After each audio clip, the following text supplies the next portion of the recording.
განვიხილეთ საქართველოში შექმნილი ვითარება, რეპრესიული კანონების მიღება და გადამეტებული ძალის გამოყენება დემონსტრანტების მიმართ საგანგაშოა.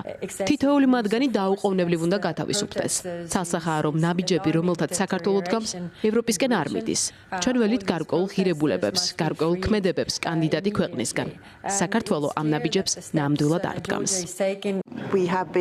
გასული კვირებისა და თვეების განმავლობაში ჩვენ ვხედავდით და ვაკვირდებოდით, რომ ქართველ ხალხს სურს იმისგან განსხვავებული მომავალი, რაშიც ახლა ქვეყნის ხელისუფლებაა ჩართული.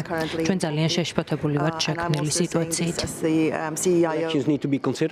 ვფიქრობ, ახალი არჩევნების ჩატარება უნდა იქნას განხილული, რადგან ჩატარებულ არჩევნებამდე არათანაბარი პირობები, არჩევნებისას კი ბევრი დარღვევა იყო. ვთვლი, რომ ახლა არჩევნების ჩატარების შესაძლებლობა უნდა განიხილებოდეს საქართველოს მთავრობის მიერ. ნიდერლანდები დგას ქართველი ხალხის გვერდით, მათ შორის ევროპულ მისწრაფებებში და ამას გააგრძელებს.